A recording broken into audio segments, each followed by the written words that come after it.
2025년 봄, 라오스 북부 루앙 남타주. 한 한국인 남성이 밀림 근처에서 구조되었습니다. 이름은 박도윤, 34세. 그는 해외 마케팅 지사 근무 제안을 받고 출국했지만 실제로는 범죄 조직에 감금되어 있었죠. 그리고 그와 함께 갔던 동료 강지호, 32세. 지금까지 그의 행방은 확인되지 않았습니다. 구조된 건 단 한 명, 하지만 그들이 남긴 흔적은 두 사람. 한 사람은 돌아왔고 한 사람은 아직 그곳에 있습니다. 봉인된 사건 노트 그날의 기록을 함께 열어봅니다. 구독과 좋아요, 알림 설정은 무료입니다. 구독과 좋아요, 그리고 알림 설정으로 또 하나의 진실을 함께 밝혀주세요. 2025년 4월 17일 오전 6시 20분. 태국과 라오스 국경지대의 한 마을에서 이상한 남자가 발견됐습니다. 맨발에 찢어진 셔츠 차림이었고 얼굴엔 흙과 피가 뒤섞여 있었죠. 그는 태국어로 도움을 청했지만 발음은 어눌했어요. 마을 주민들이 다가가자 그는 무릎을 꿇으며 한국어로 중얼거렸습니다. 지호가 아직 그 안에 있다고요. 구조된 남성은 박도윤이라는 이름의 한국인이었습니다.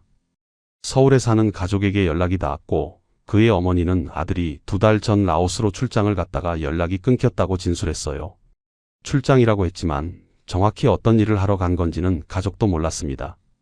다만 도윤이 마지막으로 보낸 메시지엔 이런 내용이 있었죠. 드디어 해외 지사팀장으로 승진했어요. 곧 연락할게요. 하지만 그 뒤로 2달간 아무런 소식이 없었습니다.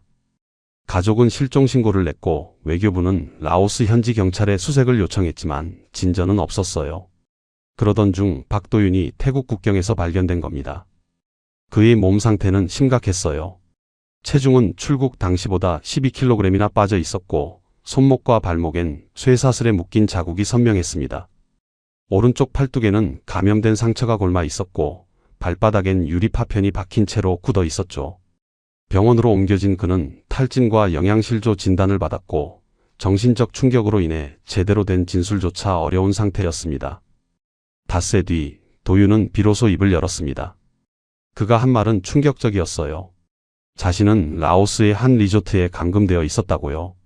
그곳엔 자신 말고도 여러 명이 갇혀 있었고 모두 사기 채용에 속아 끌려온 사람들이었다고 했습니다. 베트남인, 캄보디아인, 필리핀인, 그리고 한국인까지요. 모두 마케팅 직원, 서버 관리자, 통역사 같은 그럴듯한 직함으로 채용됐지만 실제론 불법 도박 사이트 운영에 강제로 동원됐다고 했어요. 그리고 함께 갔던 동료 강지호는 여전히 그 안에 남아있다고 말했습니다. 경찰은 도윤의 휴대전화를 분석했습니다.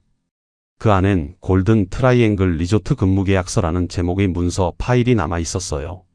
계약서엔 월급 400만원, 숙식 제공, 비자 지원이라는 달콤한 조건들이 적혀 있었죠.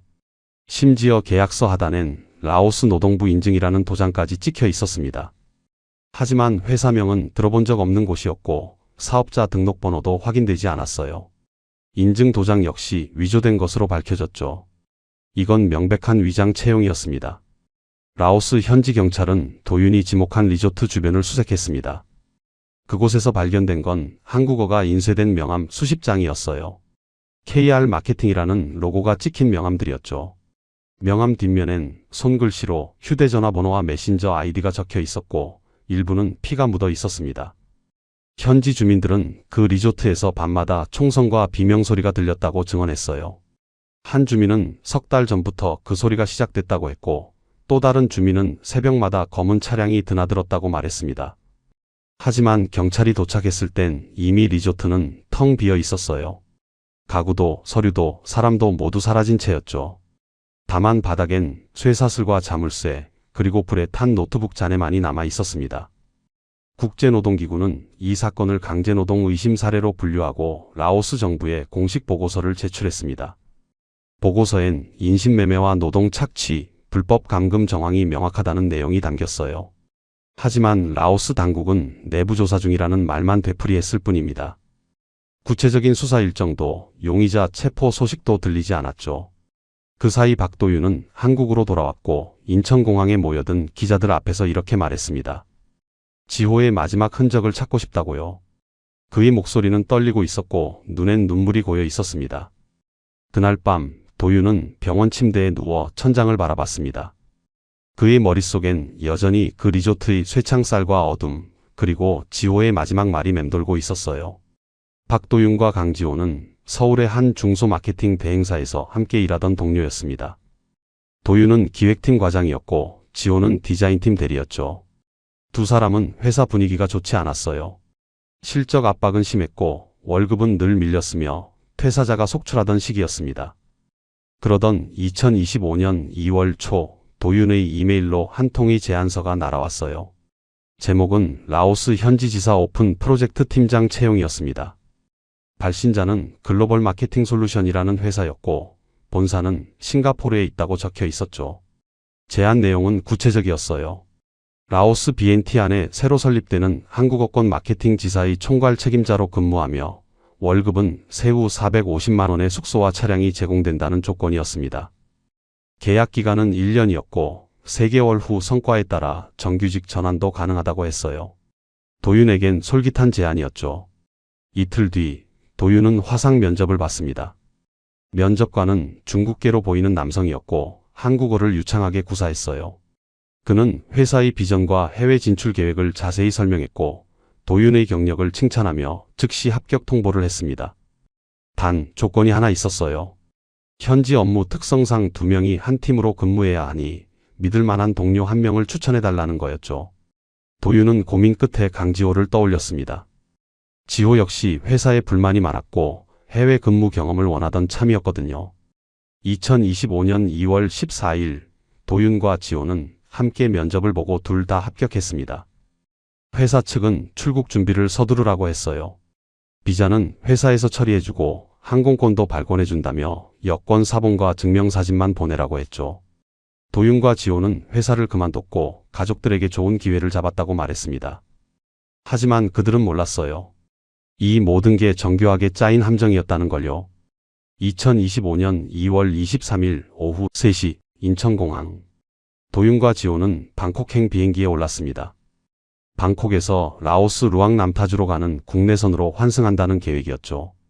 회사 측은 루앙남타 공항에서 픽업 차량이 대기하고 있을 거라고 했어요. 비행은 순조로웠고 두 사람은 설렘 반 긴장 반으로 창밖을 내다봤습니다. 2025년 2월 24일 오전 10시 30분 루앙남타 공항. 공항 출구엔 정말로 픽업 차량이 대기하고 있었어요. 검은색 승합차였고 운전사는 한국어로 이름을 확인한 뒤 짐을 실어줬습니다. 차 안엔 생수와 과자가 준비돼 있었고 운전사는 친절하게 웃으며 2시간 정도 걸린다고 말했죠. 도윤과 지호는 안심했어요. 모든 게 계획대로 진행되는 것처럼 보였으니까요. 하지만 차는 시내로 가지 않았습니다. 산길을 따라 점점 깊숙이 들어갔고 주변엔 마을도 보이지 않았어요. 도윤이 이상함을 느끼고 운전사에게 물었지만 운전사는 리조트가 외곽에 있다며 걱정하지 말라고만 했죠. 1시간쯤 지났을 때 차는 철문이 달린 건물 앞에 멈췄습니다. 건물 입구엔 골든 트라이앵글 리조트라는 간판이 걸려 있었어요. 하지만 리조트라기엔 너무 음산했죠. 창문엔 철창이 달려 있었고 주변엔 경비원처럼 보이는 남자들이 서성이고 있었습니다. 차에서 내린 도윤과 지호는 건물 안으로 안내됐습니다. 로비는 텅 비어 있었고 벽엔 페인트가 벗겨진 자국이 여기저기 보였어요. 한 남자가 다가와 여권을 요구했습니다. 비자 등록 절차라며 당연하다는 듯 손을 내밀었죠. 도윤과 지호는 여권을 건넸고 남자는 그걸 가방에 넣은 채 사라졌어요. 두 사람은 서로를 바라봤습니다. 뭔가 잘못됐다는 느낌이 스며들기 시작했죠. 그때 복도 끝에서 비명소리가 들렸습니다. 짧고 날카로운 비명이었어요. 도윤이 소리 나는 쪽을 보려는 순간 4명의 남자가 다가왔습니다. 그들은 네 팔 억양이 섞인 영어로 뭔가 지시했고 도윤과 지호를 복도 안쪽으로 끌고 갔어요. 저항하려던 지호의 팔을 한 남자가 비틀었고 도윤은 입을 막혔습니다. 그들은 좁은 방 앞에 멈춰섰어요. 철문이 열리고 두 사람은 안으로 밀려 들어갔죠. 방 안엔 이미 3명의 남자가 있었습니다. 동남아시아계로 보이는 젊은이들이었고 모두 지친 표정으로 바닥에 앉아 있었어요. 창문은 철창으로 막혀 있었고 화장실은 구석에 양동이 하나뿐이었습니다. 문이 닫히는 소리가 쿵 울렸고 자물쇠가 채워지는 소리가 들렸죠. 도윤과 지호는 그제야 깨달았습니다. 자신들이 속았다는 걸요. 이곳은 회사가 아니라 감옥이었습니다. 그날 밤 지호는 도윤에게 속삭였어요. 이건 출장이 아니야. 2025년 2월 25일 새벽 5시. 도윤과 지호는 잠을 이룰 수 없었습니다. 방 안은 냉기로 가득했고 바닥엔 얇은 매트 하나만 깔려 있었어요. 함께 갇힌 3명의 남자 중 한 명이 입을 열었습니다. 그는 베트남에서 온 응우옌이라는 청년이었고 석 달째 이곳에 갇혀 있다고 했죠. 자신도 마케팅 회사 직원으로 채용됐지만 실제론 불법 도박 사이트 고객 응대를 강요당하고 있다고 말했어요. 도망치려던 사람은 맞아서 다시 끌려왔고 저항하면 밥을 주지 않는다고 했습니다. 오전 7시 철문이 열렸습니다. 경비원이 나타나 5명을 복도로 끌고 나갔어요. 그들은 건물 2층의 넓은 사무실로 안내됐죠. 사무실 안엔 책상 20개가 일렬로 놓여 있었고 각 책상마다 낡은 컴퓨터가 한 대씩 있었습니다. 벽엔 중국어와 영어로 작성된 실적표가 붙어 있었고 감시 카메라가 구석구석 설치되어 있었어요. 한 중국인 남자가 앞으로 나와 규칙을 설명했습니다. 하루 12시간 근무, 화장실은 정해진 시간에만, 휴대전화 사용 금지, 외부 연락 시도 시 처벌. 규칙은 간단했지만 잔인했죠. 도윤과 지호는 각자 책상에 배치됐습니다. 도윤은 한국어 고객 응대, 지호는 서버 관리 업무를 맡게 됐어요. 하지만 서버 관리라는 건 거짓말이었죠. 실제론 도박 사이트의 베팅 데이터를 수동으로 입력하는 단순 작업이었습니다. 지호는 컴퓨터 앞에 앉아 화면을 뚫어져라 쳐다봤어요. 그의 머릿속엔 한 가지 생각만 맴돌았습니다. 이곳에서 나가야 한다고요. 2025년 3월 2일 감금된 지 일주일째 되던 날. 지호는 화장실에 가는 틈을 이용해 건물 구조를 파악하기 시작했어요. 복도 끝엔 비상구가 있었지만 철문으로 잠겨 있었고 1층 로비엔 항상 경비원 2명이 앉아 있었습니다. 창문은 모두 철창으로 막혀 있었고 건물 밖엔 담장과 철조망이 둘러져 있었죠. 탈출은 거의 불가능해 보였어요. 하지만 지호는 포기하지 않았습니다. 그날 밤 지호는 도윤에게 작은 종이 쪽지를 건넸어요. 감시 카메라 사각지대 위치가 그려진 지도였죠. 지호는 낮 동안 화장실을 오가며 카메라 각도를 외웠고 밤에 몰래 그려낸 겁니다. 도윤은 지도를 보며 고개를 끄덕였어요. 두 사람은 무언의 약속을 나눴죠. 살아서 나가자고요. 2025년 3월 10일 도윤은 작은 기회를 발견했습니다. 점심시간에 경비원 한 명이 잠깐 자리를 비우는 틈을 이용해 버려진 휴대전화 하나를 주었어요. 액정은 깨져 있었지만 전원은 들어왔습니다. 도윤은 그 휴대전화를 속옷 안쪽에 숨겼고 밤이 되자 화장실에서 켰죠. 배터리는 17% 남아 있었고 와이파이는 잡히지 않았지만 사진 기능은 작동했어요. 도윤은 그날부터 리조트 내부를 몰래 촬영하기 시작했습니다. 사각지대를 이용해 복도를 찍었고 감금실 안을 찍었으며 경비원들의 교대 시간을 기록했어요. 영상은 짧았지만 명확했죠. 철창, 쇠사슬, 지친 얼굴들, 그리고 총을 든 경비원들. 이 모든 게 증거였습니다. 2025년 3월 15일 밤 지호는 컴퓨터에서 이상한 파일을 발견했습니다. 서버 폴더 안에 라오스 네트워크이라는 이름의 숨겨진 디렉토리가 있었어요. 호기심에 클릭했더니 그 안엔 수백 개의 여권 스캔본과 계약서 사본이 저장돼 있었죠. 한국인, 중국인, 베트남인, 필리핀인 모두 이곳에 끌려온 사람들의 신원 정보였습니다.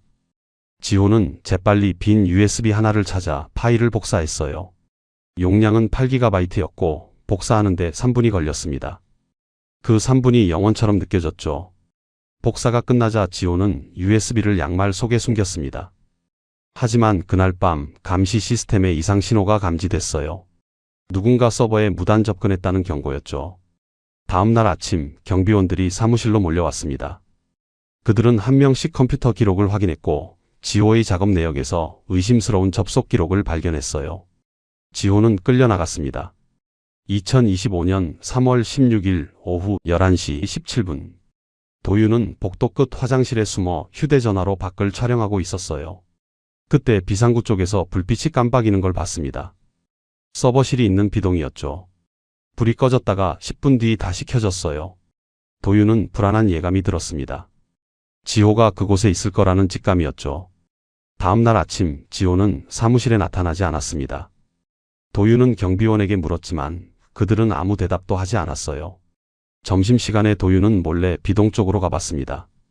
서버실 앞 철문은 굳게 잠겨 있었고 바닥엔 지호의 운동화 한 짝이 벗겨진 채 놓여 있었어요.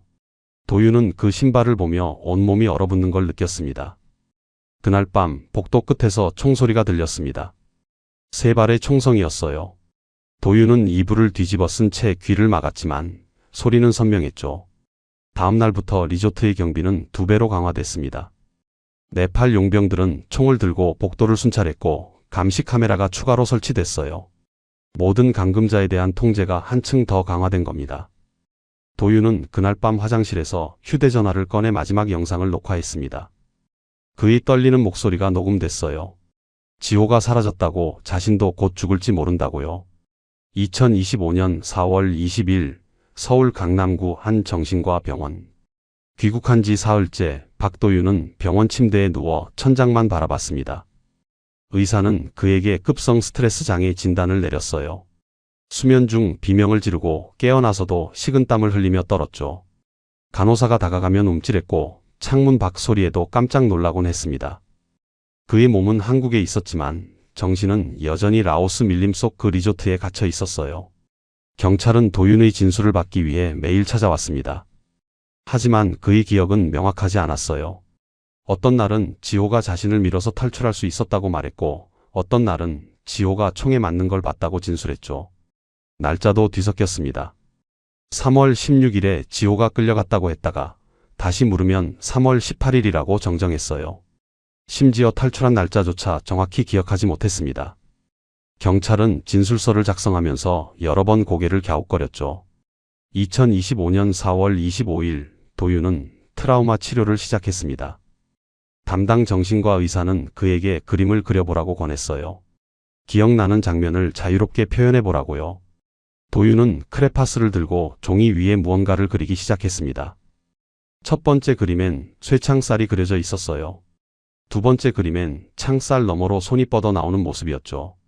세 번째, 네 번째, 다섯 번째 그림도 모두 똑같았습니다. 쇠창살 너머 손. 의사는 그 그림들을 보며 기록지에 뭔가를 적었어요. 경찰은 도윤의 손목에서 채취한 피부 조직을 분석했습니다. 금속 성분이 검출됐어요. 철과 아연 합금, 그리고 미세한 녹성분이 피부 깊숙이 박혀 있었죠. 이건 쇠사슬에 장시간 묶여 있었다는 명백한 증거였습니다. 발목에서도 동일한 흔적이 나왔고 오른쪽 팔뚝의 상처는 둔기에 맞아 생긴 타박상으로 확인됐어요. 도윤의 몸은 거짓말을 하지 않았습니다. 2025년 5월 2일 도윤은 경찰 조사실에서 47분간 진술했습니다. 그날 그는 비교적 또렷한 기억을 떠올렸어요. 자신이 리조트에서 코발트라는 암호명으로 불렸다고 말했죠. 감금자들은 모두 번호나 암호명으로 불렸고 본명을 부르면 처벌받았다고 했습니다. 경찰은 도윤의 진술을 바탕으로 라오스 경찰에 추가 자료를 요청했어요. 그리고 놀라운 사실이 확인됐습니다. 리조트 서버에서 복구된 데이터에 코발트라는 식별명이 실제로 존재했던 거예요. 도윤의 진술이 사실이라는 첫 번째 물증이었죠. 하지만 여전히 의문은 남아 있었습니다. 도윤은 탈출 과정을 명확히 설명하지 못했어요. 어떻게 철문을 빠져나왔는지, 누가 도와줬는지, 경비원들은 왜 그를 쫓지 않았는지. 그는 그저 정신없이 달렸고 밀림 속에서 이틀을 헤맸다고만 말했습니다. 경찰은 그 이틀간의 행적을 추적했지만 뚜렷한 단서는 없었어요. 다만 태국 국경 근처 마을의 한 주민이 흥미로운 증언을 했습니다. 4월 15일 새벽 피투성이가 된 동양인 남자가 비틀거리며 마을로 들어오는 걸 봤다고요. 2025년 5월 8일 경찰은 도윤의 이메일 계정을 복구했습니다. 삭제된 메일함에서 한 통의 메일이 발견됐어요. 수신자는 강지호, 발송 날짜는 2025년 3월 20일 오전 2시 34분. 제목은 없었고 본문엔 단 한 줄만 적혀 있었죠. 지호야, 나 혼자 나갈게. 미안해. 하지만 이 메일은 발송되지 않았습니다. 인터넷 연결이 끊겨 임시 보관함에만 남아 있었던 거예요. 경찰은 이 메일을 증거로 채택하며 도윤에게 물었습니다. 왜 혼자 나가려 했느냐고요? 도윤은 대답하지 못했습니다. 그는 그날 밤의 기억이 없다고 했어요. 메일을 쓴 것조차 기억나지 않는다고 말했죠. 경찰은 도윤이 의도적으로 거짓말을 하는 건지 아니면 정말 기억을 잃은 건지 판단하기 어려웠습니다. 다만 한 가지는 분명했어요. 도윤과 지호 사이에 무슨 일이 있었다는 거죠. 2025년 5월 12일 밤 도윤은 또다시 악몽을 꿨습니다. 꿈속에서 지호가 나타났어요. 지호는 철문 앞에 서서 도윤을 바라보고 있었죠. 그의 손엔 작은 USB가 들려 있었고 입술이 천천히 움직였습니다. 도윤은 소리를 들을 순 없었지만 입 모양을 읽을 수 있었어요. 도망쳐. 도윤은 비명을 지르며 깨어났습니다. 간호사가 달려왔고 의사가 진정제를 처방했어요. 도윤은 떨리는 손으로 물컵을 들며 중얼거렸습니다. 지호가 USB를 내게 넘겼어. 그게 우리의 마지막 약속이었어. 경찰은 이 진술을 기록했지만 USB는 발견되지 않았어요. 도윤이 탈출할 때 가지고 나온 물건은 아무것도 없었으니까요. 그렇다면 USB는 어디에 있는 걸까요? 2025년 5월 17일 라오스 통신 기록이 한국 경찰에 전달됐습니다. 3월 21일 오전 3시 12분 리조트 인근 기지국에서 짧은 신호가 감지됐어요. 발신 번호는 확인되지 않았지만 수신 번호는 한국의 한 휴대전화였죠. 경찰이 그 번호를 추적하자 놀랍게도 박도윤의 어머니 번호였습니다. 통화는 연결되지 않았고 3초 만에 끊겼어요. 하지만 이 기록은 중요한 의미를 가졌습니다. 누군가 그 시각에 도윤의 집에 연락하려 했다는 거죠. 도윤은 그 기록을 보고 얼굴이 새하얘졌습니다. 그는 떨리는 목소리로 말했어요. 그날 밤 지호가 나한테 휴대전화를 건넸어요. 엄마한테 전화하라고요. 2025년 5월 23일 라오스와 태국 국경지대. 태국 국경수비대가 일상적인 순찰 중 이상한 물건을 발견했습니다. 밀림 가장자리, 덤불 사이에 검은색 배낭 하나가 숨겨져 있었어요. 배낭은 흙과 나뭇잎으로 뒤덮여 있었고 지퍼는 반쯤 열린 채였죠. 수비대원이 배낭을 열자 안에서 노트북 한 대가 나왔습니다. 액정은 금이 가 있었지만 본체는 온전했어요. 노트북 뒷면엔 한글로 이름이 적혀 있었죠. 강지호. 태국 경찰은 즉시 한국 대사관에 연락했습니다. 노트북은 증거물로 압수됐고 일주일 뒤 서울로 이송됐어요. 디지털 포렌식 전문가들이 복구 작업에 착수했죠. 하드디스크는 부분적으로 손상돼 있었지만 핵심 데이터는 살아 있었습니다. 2025년 5월 30일 복구가 완료됐어요. 하드디스크 안엔 라오스 네트워크이라는 폴더가 있었습니다. 그 안에 수백 개의 파일이 저장돼 있었어요. 여권 스캔본, 계약서, 송금 내역, 감시 카메라 영상 파일들이었죠. 하지만 경찰의 시선을 사로잡은 건 따로 있었습니다. 도윤 탈출 경로. mp4라는 이름의 동영상 파일이었어요. 용량은 42MB, 재생시간은 37초. 경찰은 숨을 죽이고 재생 버튼을 눌렀습니다. 영상은 흔들렸습니다. 어두운 복도를 누군가 뛰어가는 장면이었어요. 카메라는 급하게 움직였고 숨소리가 거칠게 녹음돼 있었죠. 14초 지점에서 뒤쪽에서 고함 소리가 들렸습니다. 네팔 억양의 영어였어요. 19초 지점, 철문이 열리는 소리. 23초 지점, 총성이 울렸습니다. 한 발, 두 발, 세 발. 영상은 순간 흔들리며 바닥을 비췄고 한국어 음성이 터져 나왔어요. 도망쳐. 마지막 프레임엔 희미하게 얼굴 윤곽이 포착됐습니다. 강지호였어요. 경찰은 영상을 12번 반복 재생했습니다. 음향 전문가가 배경 소리를 분석했어요. 총성의 반향 패턴을 측정한 결과 촬영 장소는 콘크리트 건물 내부로 추정됐죠. 구체적으로는 북쪽 방향에 창문이나 출구가 있는 구조였습니다. 경찰은 라오스 경찰에 제공받은 리조트 평면도와 비교했어요. 일치했습니다. 영상 속 장소는 리조트 비동복도였죠. 2025년 6월 3일 경찰은 박도윤에게 영상을 보여줬습니다. 도윤은 화면을 보다가 고개를 돌렸어요. 그의 눈엔 눈물이 고였죠. 경찰이 물었습니다. 이 영상을 본 적 있느냐고요? 도윤은 고개를 저었습니다. 하지만 그는 이 장면을 기억한다고 말했어요. 3월 21일 새벽 지호가 자신을 깨웠고 함께 탈출하자고 했다고요. 도윤의 진술에 따르면 그날 밤 지호는 경비원의 교대 시간을 노려 철문을 열었습니다. 어떻게 열었는지는 몰랐어요. 다만 지호가 며칠 전부터 자물쇠 구조를 관찰하고 있었다고 했죠. 두 사람은 복도를 따라 뛰었고 비상구 쪽으로 향했습니다. 하지만 경비원들이 뒤쫓아왔어요. 지호는 도윤의 손을 잡고 계속 달렸죠. 그러다 총소리가 들렸습니다. 도윤은 그때의 기억이 명확하지 않다고 했어요. 총소리 이후론 모든 게 흐릿하다고요. 다만 지호가 자신을 밀어서 문 밖으로 나가게 했고 자신은 정신없이 밀림으로 뛰어들었다고 말했습니다. 뒤돌아봤을 땐 이미 지호는 보이지 않았어요. 경찰은 도윤에게 다시 물었습니다. 지호가 총에 맞은 걸 봤느냐고요. 도윤은 확신할 수 없다고 대답했죠. 노트북 하드디스크엔 또 다른 파일이 있었습니다. 지호 라스트로그 텍스트라는 텍스트 파일이었어요. 파일 생성 날짜는 2025년 3월 20일 오후 11시 47분. 용량은 고작 158바이트였죠. 경찰이 파일을 열자 짧은 문장 하나가 나타났습니다. 그를 구해야 한다. 주어가 없는 문장이었어요. 그가 누구를 가리키는지, 누가 구해야 하는지 명확하지 않았죠. 하지만 경찰은 직감적으로 알았습니다. 지호가 도윤을 말하는 거라고요. 2025년 6월 8일 캄보디아 프놈펜. 한 국제 NGO 활동가가 이상한 소포를 받았습니다. 발신인은 익명이었고 소포 안엔 USB 하나가 들어 있었어요. USB엔 라오스 리조트에서 촬영된 것으로 보이는 사진과 영상이 담겨 있었죠.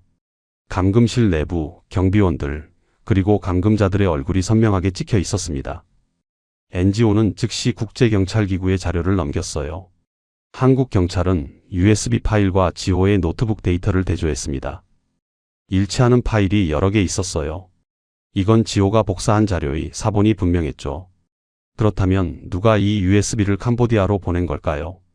경찰은 소포의 발송 기록을 추적했지만 태국 방콕의 한 우체국에서 발송됐다는 것 외엔 알아낼 수 없었습니다. 2025년 6월 15일 라오스 정부가 공식 입장을 발표했습니다. 해당 리조트는 이미 폐쇄됐고 관련자들은 수배 중이라는 내용이었어요. 하지만 구체적인 수사 진행 상황은 공개하지 않았죠. 국제 언론은 라오스 정부가 진실을 은폐하려 한다고 비판했습니다. 한국 외교부는 강력히 항의했지만 라오스 측은 외국 정보기관의 개입을 이유로 자료 공개를 거부했어요. 그날 밤 도윤은 노트북에서 발견된 영상을 다시 봤습니다. 화면 속 지호의 얼굴을 보며 그는 무언가를 떠올렸어요. 지호가 마지막으로 한 말이었죠. USB는 내가 가져가. 끝까지 싸워. 도윤은 그제야 깨달았습니다. 지호는 처음부터 자신이 탈출하지 못할 거라는 걸 알고 있었다고요. 2025년 6월 20일 서울 서초구 국제범죄수사대. 한국, 태국, 라오스, 캄보디아 경찰이 화상회의로 연결됐습니다.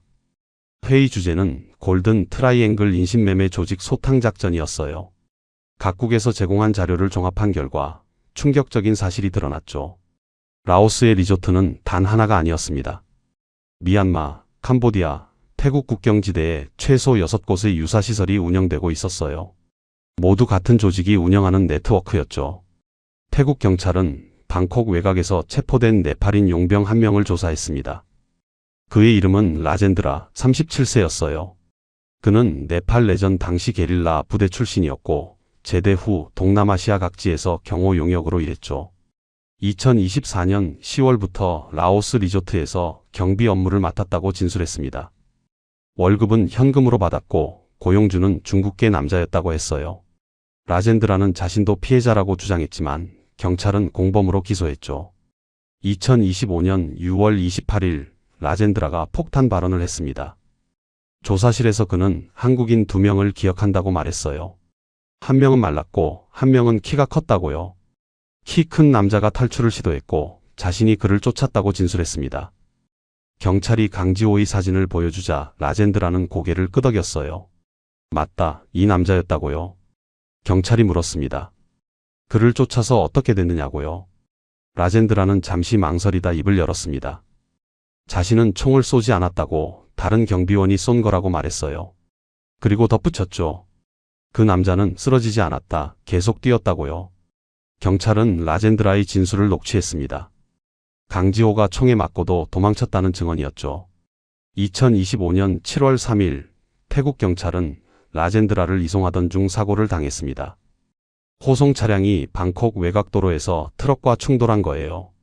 라젠드라는 병원으로 옮겨졌지만 다음 날 새벽 사망했습니다. 공식 사인은 내부 출혈이었어요.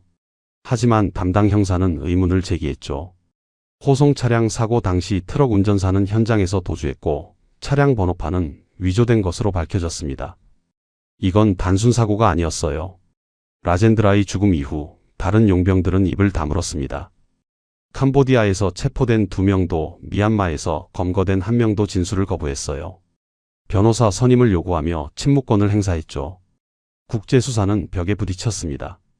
2025년 7월 10일 한국 경찰은 새로운 단서를 발견했습니다. 강지호의 노트북에서 복구된 이메일 중 하나가 주목받았어요. 수신자는 싱가포르의 한 법률 사무소였고 발송 날짜는 2025년 3월 19일이었죠. 메일 제목은 긴급 법률 자문 요청이었습니다. 본문엔 자신이 라오스에서 불법 감금당하고 있다는 내용과 함께 만약 자신에게 무슨 일이 생기면 첨부 파일을 국제경찰에 전달해달라는 부탁이 적혀 있었어요. 첨부 파일은 3개였죠. 리조트 내부 사진, 감금자 명단, 그리고 조직 구조도. 경찰은 싱가포르 법률 사무소에 연락했습니다. 하지만 해당 사무소는 그런 메일을 받은 적이 없다고 답했어요. 발송 기록을 확인한 결과 메일은 전송 실패로 반송됐습니다. 지호의 노트북에서 발송됐지만 리조트의 인터넷 방화벽에 막혀 외부로 나가지 못한 거였죠. 지호는 끝까지 도움을 요청하려 했지만 실패했던 겁니다. 2025년 7월 18일 미얀마 국경지대에서 또 다른 리조트가 발견됐습니다. 미얀마 군경이 합동작전으로 급습한 결과였어요. 그곳에서 42명의 외국인이 구조됐죠. 베트남인 18명, 중국인 12명, 캄보디아인 9명, 필리핀인 3명. 모두 사기 채용에 속아 끌려온 사람들이었습니다. 놀라운 건 건물 구조였어요. 라오스 리조트와 똑같은 설계였죠. 비동 서버실, 감금실 배치, 심지어 감시 카메라 위치까지 일치했습니다. 구조된 사람들 중 1명이 한국인을 봤다고 증언했습니다. 중국인 여성이었는데 석 달 전쯤 한국인 남자가 이 리조트로 이송됐다고 말했어요. 키가 크고 안경을 쓴 남자였다고요. 경찰은 강지호의 사진을 보여줬지만 여성은 확신할 수 없다고 했죠. 얼굴이 많이 부어 있었고 다쳤던 것 같다고만 기억했습니다. 한국 경찰은 즉시 미얀마로 수사관을 파견했습니다. 리조트 내부를 조사한 결과 서버실에서 한글로 작성된 메모지가 발견됐어요. 메모엔 이렇게 적혀 있었죠. 도윤아, 미안해, 끝까지 못 지켰어. 필체 감정 결과 강지호의 글씨였습니다. 메모가 작성된 날짜는 2025년 4월 10일로 추정됐어요. 박도윤이 탈출한 지 보름 뒤였죠. 2025년 7월 25일 박도윤은 그 메모 사진을 받았습니다. 그는 사진을 보다가 무릎을 꿇었어요. 오열하는 그의 목소리가 병실 복도까지 울려 퍼졌죠. 경찰은 도윤에게 물었습니다. 지호가 살아있을 가능성이 있다고 생각하느냐고요. 도윤은 고개를 끄덕였습니다. 그는 살아있다고, 반드시 살아있을 거라고 말했어요. 하지만 경찰의 생각은 달랐습니다. 메모가 발견된 리조트는 이미 폐쇄된 상태였고 조직원들은 모두 도주한 뒤였어요.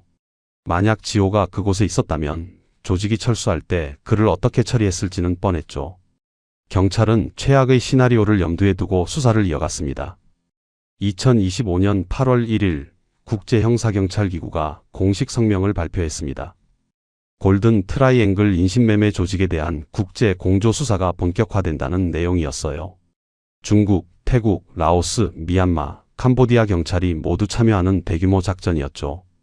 조직의 배후엔 중국 범죄 조직과 현지 고위 관료들의 유착 의혹이 있었습니다. 진실은 점점 수면 위로 떠오르고 있었어요. 2025년 8월 10일 국제 언론이 일제히 보도를 시작했습니다. 골든 트라이앵글 프로젝트라는 제목의 특집 기사였어요. 강지호의 노트북에서 복구된 USB 파일이 공개되면서 전 세계가 충격에 빠졌죠.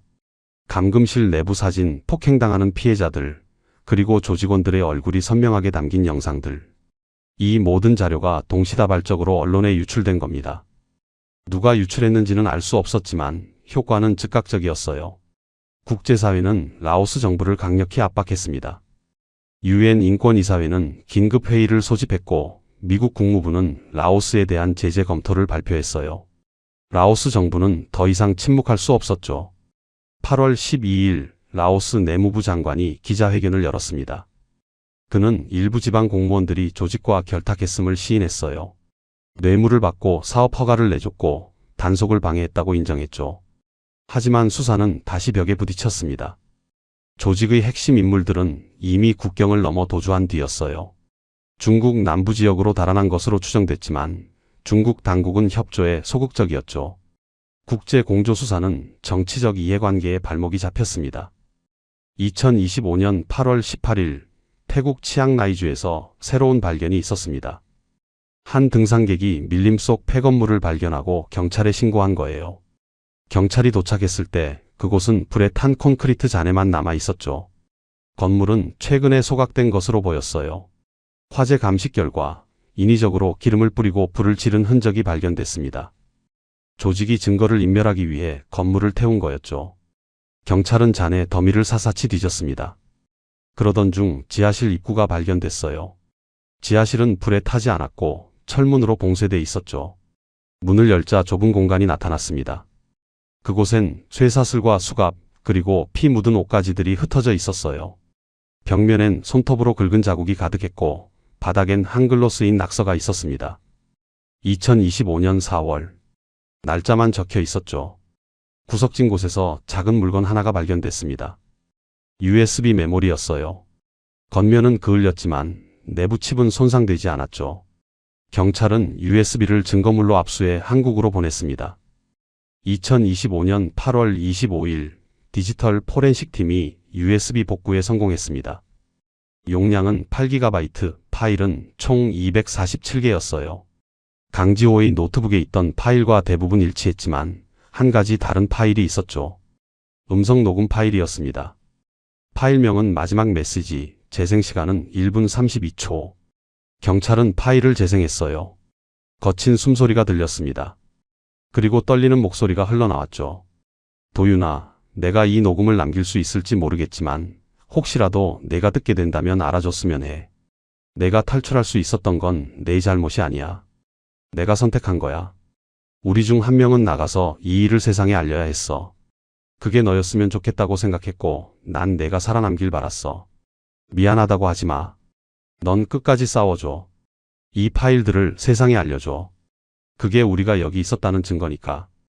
음성은 거기서 끊겼습니다. 박도윤은 이 녹음을 듣고 한동안 말을 잇지 못했습니다. 그는 바닥에 주저앉아 얼굴을 감쌌어요. 경찰은 녹음 파일의 생성 날짜를 확인했습니다. 2025년 3월 20일 오후 11시 52분. 지호가 노트북에 마지막 로그를 남긴 시각과 거의 같았죠. 탈출 시도 몇 시간 전이었습니다. 2025년 9월 1일 박도윤이 기자회견을 열었습니다. 서울 프레스센터에 100여 명의 기자가 모였어요. 도윤은 단상에 올라 준비한 원고를 읽었습니다. 강지호는 저를 살렸습니다. 그가 아니었다면 저는 여전히 그곳에 갇혀 있거나 이미 죽었을 겁니다. 지호는 증거를 모았고 탈출 경로를 찾았으며 마지막 순간 저를 밖으로 밀어냈습니다. 그는 영웅입니다. 하지만 저는 그가 어디 있는지 모릅니다. 살아있는지 죽었는지조차 확인할 수 없습니다. 도윤의 목소리는 떨렸지만 또렷했어요. 회견이 끝난 뒤 도윤은 기자들의 질문을 받았습니다. 한 기자가 물었어요. 지호를 찾을 희망이 있다고 생각하느냐고요. 도윤은 잠시 침묵했습니다. 그리고 천천히 입을 열었죠. 희망이라는 게 뭔지 잘 모르겠습니다. 다만 저는 지호가 남긴 것들을 지킬 겁니다. 그가 목숨 걸고 모은 증거들, 그가 전하고 싶었던 진실을요. 그게 제가 할 수 있는 전부입니다. 2025년 9월 7일 캄보디아 프놈펜에서 조직원 한 명이 체포됐습니다. 리조트 관리자였던 중국인 남성이었어요. 그는 신문 과정에서 중요한 정보를 털어놨죠. 조직은 2025년 4월 중순 모든 시설을 폐쇄하고 증거를 인멸했다고 말했습니다. 감금됐던 사람들 중 일부는 다른 곳으로 이송됐고 일부는 석방됐으며 나머지는 알 수 없다고 했어요. 경찰이 강지호의 사진을 보여주자 그는 고개를 끄덕였습니다. 이 남자는 미얀마 쪽으로 보내졌다고 기억한다고요. 하지만 그 이유는 자신도 모른다고 했죠. 국제수사팀은 미얀마 국경 지역 수색을 강화했습니다. 하지만 미얀마 내전 지역이라 접근이 쉽지 않았어요. 수사는 또다시 지연됐죠. 도윤은 매일 뉴스를 확인했습니다. 혹시라도 지호에 관한 소식이 나오지 않을까 기다리면서요. 하지만 소식은 없었습니다. 2025년 10월 14일 미얀마 샨주 밀림 깊숙한 곳. 국경 없는 의사회 의료팀이 난민촌을 방문했습니다. 그곳엔 분쟁을 피해 온 사람들과 인신매매 피해자들이 섞여 살고 있었어요. 의료진은 부상자들을 치료하며 신원 확인 작업을 병행했죠. 그러던 중 한 여성이 의료진에게 다가왔습니다. 캄보디아 출신의 28살 여성이었어요. 여성은 떨리는 목소리로 말했습니다. 자신도 리조트에 감금돼 있었다고요. 석 달 전 조직이 시설을 폐쇄할 때 풀려났고 이곳까지 걸어왔다고 했죠. 의료진이 더 자세히 물어보자 여성은 한국인 남자 이야기를 꺼냈어요. 키가 크고 안경을 쓴 남자였는데 다리를 다쳐서 제대로 걷지 못했다고요. 조직원들이 그를 트럭에 실어 어딘가로 데려갔다고 말했습니다. 의료진은 즉시 한국 대사관에 연락했습니다. 여성의 증언은 녹음됐고 닷새 뒤 한국 경찰에 전달됐어요. 경찰은 박도윤에게 이 소식을 알렸죠. 도윤은 다시 한번 희망의 끈을 붙잡았습니다. 2025년 10월 20일 국제수사팀이 미얀마 국경 지역을 수색했습니다. 여성의 증언을 바탕으로 트럭이 향했을 만한 경로를 추적한 거예요. 이틀간의 수색 끝에 폐허가 된 창고 하나를 발견했죠. 창고 안은 텅 비어 있었지만 바닥엔 의료용 붕대와 주사기가 흩어져 있었습니다. 누군가 이곳에서 부상자를 치료했던 흔적이었어요. 창고 구석에서 낡은 공책 한 권이 발견됐습니다. 표지는 찢어져 있었고 페이지 대부분이 물에 젖어번져 있었어요. 하지만 마지막 장은 비교적 온전했죠. 거기엔 한글로 이렇게 적혀 있었습니다. 2025년 4월 28일. 더 이상 버틸 수 없을 것 같다. 다리 상처가 덧나서 열이 계속 난다. 도윤이가 무사히 집에 갔기를 바란다. 내가 모은 자료들이 세상에 알려지기를 바란다. 누군가 이 글을 읽는다면 부디 기억해 주길. 우리는 여기 있었다. 필적 감정 결과 강지호의 글씨였습니다. 경찰은 공책을 증거물로 압수했고 도윤에게 사진을 보냈어요. 도윤은 사진을 받고 하염없이 울었습니다. 2025년 11월 3일 미얀마 당국이 공식 발표를 했습니다. 샨주 밀림에서 신원 미상의 유골 여러 구가 발견됐다는 내용이었어요.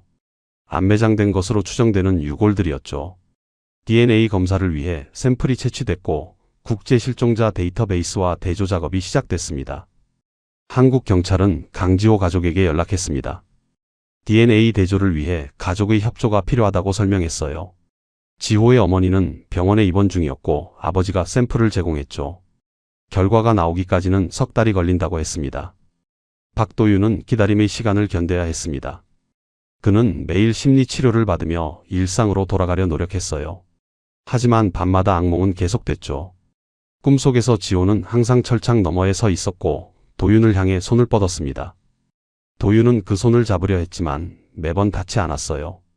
2025년 11월 18일 도윤은 지호의 아버지를 찾아갔습니다. 두 사람은 조용한 찻집에 마주 앉았어요. 지호의 아버지는 많이 늙어 보였습니다. 머리는 백발이 됐고 눈가엔 깊은 주름이 패여 있었죠. 도윤은 고개를 숙이며 말했습니다. 죄송합니다. 제가 지호를 지키지 못했습니다. 지호의 아버지는 고개를 저었어요. 그리고 천천히 입을 열었죠. 지호가 당신을 선택한 겁니다. 그 애는 언제나 옳은 선택을 하는 아이였어요. 당신이 살아 돌아왔다는 건 지호의 선택이 옳았다는 뜻입니다. 그러니 죄책감을 가질 필요 없어요. 대신 지호가 남긴 것들을 지켜주세요. 그게 우리가 할 수 있는 전부니까요. 도윤은 눈물을 닦으며 고개를 끄덕였습니다. 2026년 1월 29일 DNA 검사 결과가 나왔습니다. 미얀마에서 발견된 유골 중 어느 것도 강지호와 일치하지 않았어요. 이 결과는 두 가지 의미를 가졌죠. 지호의 시신이 발견되지 않았다는 것, 그리고 그가 어딘가에 살아있을 가능성도 완전히 사라지지 않았다는 것.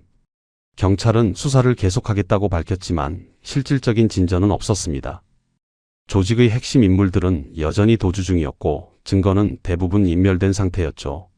강지호는 공식적으로 실종자로 남았습니다. 2026년 2월 10일 박도윤은 작은 전시회를 열었습니다. 제목은 잊히지 않은 이름들이었어요. 전시장엔 강지호가 모은 자료들이 전시됐죠. 리조트 내부 사진, 감금자들의 얼굴, 그리고 지호가 남긴 메시지들. 벽면 한가운데엔 지호의 마지막 음성 녹음 파일을 들을 수 있는 헤드폰이 걸려 있었습니다. 전시회를 찾은 사람들은 조용히 자료를 둘러봤어요. 어떤 이는 눈물을 흘렸고 어떤 이는 분노했으며 어떤 이는 침묵했죠. 도윤은 전시장 한 구석에 서서 방문객들을 바라봤습니다. 그의 옆엔 빈 의자 하나가 놓여 있었어요. 지호를 위한 자리였죠. 전시회 마지막 날 한 노인이 도윤에게 다가왔습니다. 그는 방명록에 이렇게 썼어요. 진실을 향한 그들의 용기를 기억하겠습니다. 도윤은 그 글을 보며 고개를 숙였습니다. 2026년 3월 5일 도윤은 라오스 국경 마을을 다시 찾았습니다. 그가 구조됐던 그곳이었어요. 밀림은 여전히 짙은 안개로 뒤덮여 있었고 바람은 차가웠죠. 도윤은 밀림을 바라보며 중얼거렸습니다. 지호야, 넌 어디에 있니? 대답은 없었습니다. 다만 바람 소리만이 밀림 사이로 스쳐 지나갔어요. 도윤은 주머니에서 작은 USB를 꺼냈습니다. 지호가 목숨 걸고 모은 증거가 담긴 USB였죠. 그는 USB를 꽉 쥐며 다짐했습니다. 끝까지 싸우겠다고. 지호의 이름이 잊히지 않도록 하겠다고요. 라오스 밀림의 안개는 여전히 거치지 않았습니다. 진실의 일부는 밝혀졌지만 여전히 많은 것이 어둠 속에 남아 있었어요. 강지호는 돌아오지 못했지만 그가 남긴 것들은 세상을 바꿨습니다. 그의 용기가, 그의 선택이, 그의 희생이. 박도윤은 마을을 떠나며 뒤돌아봤습니다. 밀림 저편 어딘가에 지호가 있을 거라는 믿음을 버리지 않았어요. 그날 이후로도 도윤은 매년 그곳을 찾았습니다. 혹시라도 지호의 흔적을 찾을 수 있을까 하는 희망으로요. 우리가 외면하면 다음 박도윤과 강지호는 또 만들어질 것입니다. 진실을 기억하는 것, 이름을 부르는 것, 그것만이 우리가 할 수 있는 일입니다. 오늘의 사건, 당신은 어떻게 보셨습니까? 진실은 늘 가까이에 있지만 언제나 그 끝은 안개 속에 있습니다. 잊힌 기록 속에서 당신은 어떤 진실을 보셨나요? 오늘의 사건 노트, 마음에 남으셨나요? 봉인된 사건 노트는 멈추지 않습니다. 구독과 좋아요로 다음 이야기를 함께 열어주세요. 구독과 좋아요 꼭 눌러주세요. 잊혀진 이름들, 사라진 진실, 그날의 흔적, 사건 노트로 찾아뵙겠습니다. 지금까지 봉인된 사건 노트였습니다.